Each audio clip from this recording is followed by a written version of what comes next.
SSC জিডির পরীক্ষা শুরু হচ্ছে 4 ফেব্রুয়ারি। মাত্র আর 20টা দিন আছে। এই 20টা দিনে প্রপার স্ট্র্যাটেজি কি হওয়া উচিত, কোন স্ট্র্যাটেজি ফলো করলে বা কিভাবে ফলো করলে বা কোন জায়গাগুলোকে পড়লে আমরা সহজে 130 প্লাস 125 প্লাস 130-এর কাছাকাছি স্কোর আমরা সহজে তুলতে পারবো, যাতে করে আমাদের চাকরিটা পাকা হয়ে যাবে। ভালো করে বুঝো, এই 20টা দিন যদি কেউ ভালো করে পড়াশোনা করো তার চাকরি নির্ঘাত হবে, একদম গ্যারান্টি। কারণ কি বলতো, কারণ 20 দিন মানে প্রচুর সময়। 20 দিন মানে প্রচুর সময়। তুমি যদি 12 ঘন্টা 10 ঘন্টা 12 ঘন্টা যদি পড়াশোনা করো সঠিক স্ট্র্যাটেজির সাথে, তুমি কিন্তু আরামসে 130 নাম্বার তুলতে পারবে, আরামসে। কিভাবে দেখো, কিছু কিছু আমি প্রপার স্ট্র্যাটেজি বলে দিচ্ছি। এই স্ট্র্যাটেজি ফলো করো, বিশাল কাজে লাগবে। যদি বলবে যে কাজে কি লেগেছে, হ্যাঁ কাজে লেগেছে। আড়াই মাস, মোটামুটি আড়াই মাস 2-2.5 মাস হলো, আড়াই মাসের মতন হলো। মানে সেপ্টেম্বরের 15, নভেম্বরের 15 থেকে ডিসেম্বর 15, জানুয়ারি 15, 2 মাস হলো। 2 মাসের মধ্যে আমি প্রায় 7 জনের মতো সিলেকশনের জায়গায় তারা পৌঁছে গেছে প্রায়। কারণ টেক্সট বুকে তারা 115-এর উপর সবাই পাচ্ছে, কেউ 124, 125, 126 পাচ্ছে। 2 মাসের প্রিপারেশন, আর 20 দিনে তাদের প্রত্যেকের স্কোর 120-এর উপরে চলে যাবে। আর প্রায় 5 থেকে 6 জনের স্কোর যাবে 130-এ চলে যাবে, বহুতজন সিলেকশন পাবে। তাইলে কি স্ট্র্যাটেজি হওয়া উচিত বা কোন স্ট্র্যাটেজি ফলো করলে আমরা সহজে নাম্বারটা তুলতে পারবো? দেখো এখানে কি কি আছে, জায়গা সিলেবাসে কি কি আছে। এখানে আছে 20টা কোশ্চেন, ম্যাথে আছে 20টা কোশ্চেন, হিন্দি বা ইংলিশে আছে 20টা কোশ্চেন, রিজনিং আছে 20টা কোশ্চেন। টোটাল নাম্বার দেখতে গেলে এখানে 40 নাম্বার, এখানে 40 নাম্বার, এখানে 40 নাম্বার, এখানে 40 নাম্বার। ঠিক, তাহলে আমাদের স্ট্র্যাটেজি কি হওয়া উচিত, এই সাবজেক্টগুলোকে কিভাবে আমরা ডিল করবো। দেখো সবসময় তোমাকে টার্গেট নিতে হবে যে এই 20 দিনের পড়াটা আমার পুরোপুরি যেন এক্সাম ওরিয়েন্টেড হয়। আমার এই 20 দিনের পড়াটা যেন পুরোপুরি ডাইরেক্টলি আমাদের এক্সামে কাজে লাগে। তাহলে কি স্ট্র্যাটেজি করবে? ধরো এই 20 দিনে তুমি করবে প্রথম যেটা কাজ, ফার্স্ট যেটা হচ্ছে ফুল মক অবশ্যই দাও। ফুল মক অবশ্যই অ্যাটলিস্ট 2টো করে দিতে হবে, অ্যাটলিস্ট দুটো করে। টেক্সট বুকে অ্যাভেলেবেল আছে, সেখান থেকে কি করো, সেখান থেকে 2টো মক দাও। প্রত্যেক দিন 2টো করে মক দাও অ্যাটলিস্ট। এই মকটা দেওয়ার পরে কি করবে, মকটা দেওয়ার পরে মকটা অবশ্যই অ্যানালিসিস করবে। ধরো 1 ঘন্টার মক, 1 ঘন্টার মকের পরে 1.5 ঘন্টা সেটার পিছনে আরও সময় দিতে হবে। কেন সময় দিতে হবে? সময় দিতে হবে এই জন্য, তুমি দেখো ধরে নাও মকে তুমি 50টা পেরেছো, আর 30টা তুমি পারোনি। তাহলে এই যে 30টা কোশ্চেন কেন পারোনি, কোন জায়গাটা থেকে পারোনি, কোন পার্টটায় আমার নাম্বারটা কমছে, বারবার কোন জায়গাটা আমার ভুল হচ্ছে, সিলি মিস্টেক কোনখানে হচ্ছে, কোনটা পুরোপুরি অজানা হচ্ছে, কোন সাবজেক্টে 4টার মধ্যে কোনটাতে আমার নাম্বার কমছে, সেটাকে ভালো করে অ্যানালিসিস করো। যে জায়গা থেকে কোশ্চেন, ধরো ব্যাংকের একটা কোশ্চেন তুমি পারোনি, ধরো এরকম বলা আছে যে সিডবি ব্যাংক কত সালে গঠন হয়, ঠিক আছে, সিডবি ব্যাংক কবে গঠন হয়, তুমি পারলে না। তার মানে তোমার কাজ কি, তোমার কাজ সিডবি ব্যাংকে গিয়ে বলতে ফিজিক্যালি নয়, সিডবি ব্যাংকের ওই নোটটাতে গিয়ে পড়ে সমস্ত ব্যাংক রিলেটেড ইনফরমেশনগুলো তুমি রেডি করো। ব্যাংক রিলেটেড ইনফরমেশনগুলো রেডি করলে পরের মুখে দেখবে ব্যাংক রিলেটেড কোনো কোয়েশ্চেন থাকলে সেই কোয়েশ্চেন তুমি পাচ্ছ। তাহলে এই যে 30টা কোয়েশ্চেন যেগুলো তুমি পারোনি, সেই 30টা কোয়েশ্চেনের যদি তুমি অ্যানালিসিস করো, পরের দিন আপনা আপনি তোমার এই 50-এর পরে আপনা আপনি 50 প্লাস হবে, হয়তো 55 হবে, 52 হবে। কেন হবে? কারণ এই যে 30টা কোয়েশ্চেনে যে জায়গাগুলো তোমার খামতি ছিল সেই জায়গাগুলোকে তুমি পূরণ করেছো। পরের দিন এই জায়গা থেকে একটা দুটো কোয়েশ্চেন থাকবে, সেই জায়গা তুমি পেয়ে গেলে 55 পেলে। পরের দিন আবার দেখবে 25টা কোয়েশ্চেন বাকি থাকলো, তাহলে এই 25টা কোয়েশ্চেন আবার অ্যানালিসিস করলে আবার দেখবে 2 বাড়লো, 57 বাড়লো, আবার দেখবে 23টা থাকছে। এই 23টা অ্যানালিসিস করলে গ্রাজুয়ালি ধীরে ধীরে একটা পরিস্থিতি আসবে যেখানে তুমি দেখবে 65, 67, 70 পর্যন্ত তোমার আরামসে কোয়েশ্চেন সলভ করতে পারছো।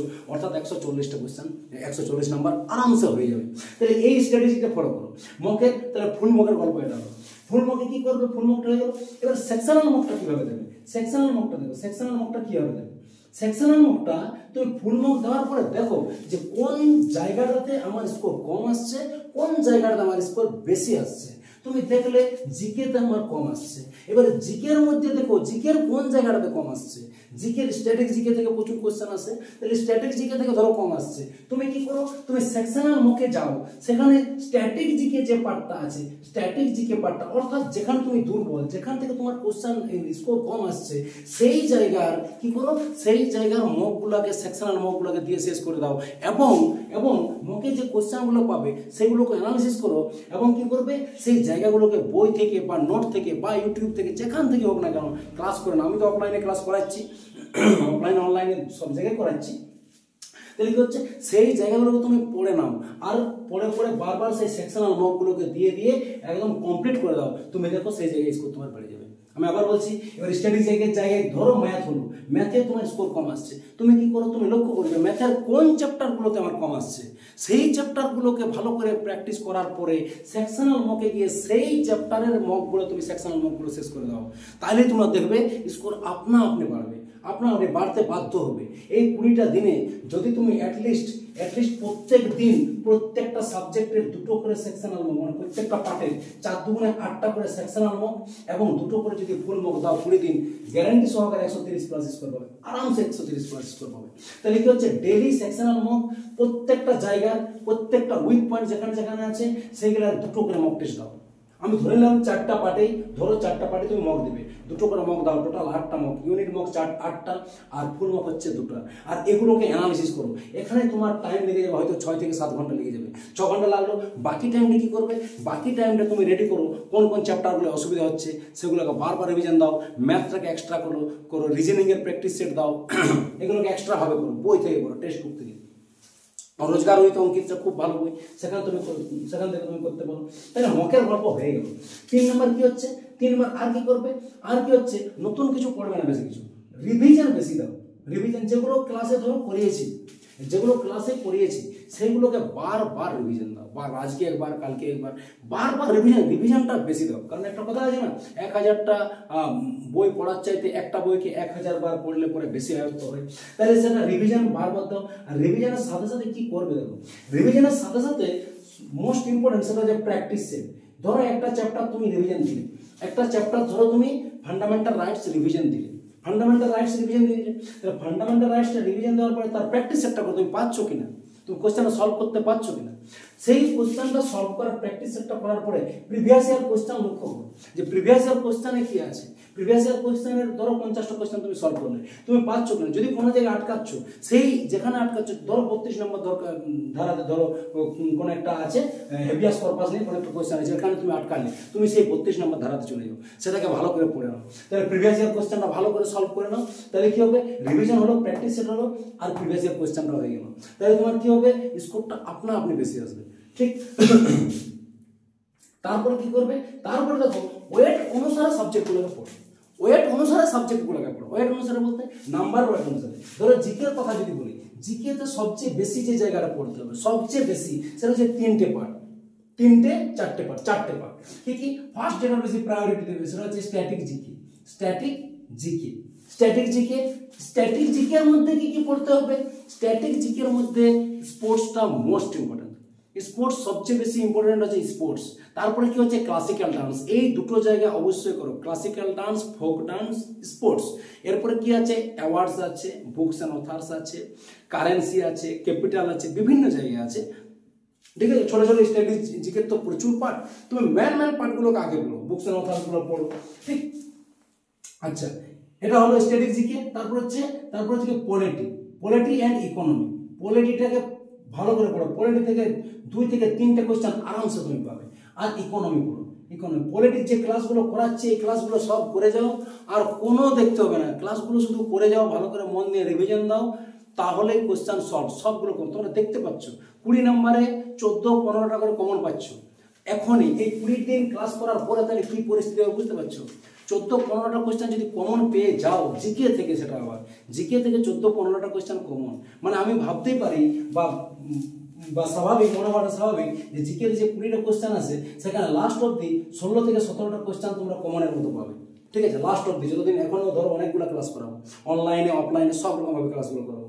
তাহলে পলিটিটা বেশি চলতাম, ইকোনমির ম্যান জায়গাটা আমি করিয়ে দিয়েছি, কিন্তু কিছু কিছু জায়গায় ইকোনমির কোন জায়গায়, আচ্ছা পলিটির কোন জায়গায় বেশি পড়বে, সেটা হচ্ছে background, fundamental rights most important, fundamental duty আর ডিপিএসপি, তারপরে পার্লামেন্ট, ইলেকশন কমিশন, পঞ্চায়েতটা ভালো করে পড়ো, আর ইম্পর্টেন্ট ধারাগুলো পড়ে নাও, ব্যাস, আর কিচ্ছু করার দরকার নেই। আর আছে কি শিডিউল, পার্ট, অ্যামেন্ডমেন্ট, এগুলো ছোট ছোট জায়গা, এগুলো করলে কমপ্লিট। অ্যামেন্ডমেন্ট থেকে কিন্তু কোশ্চেন আসতে পারে, অ্যামেন্ডমেন্ট থেকে মাথায় রাখবেন লাস্ট 6টা অ্যামেন্ডমেন্ট 100 থেকে 106 পর্যন্ত কনস্টিটিউশনাল অ্যামেন্ডমেন্ট অ্যাক্ট খুব ইম্পর্টেন্ট হয়ে গেল।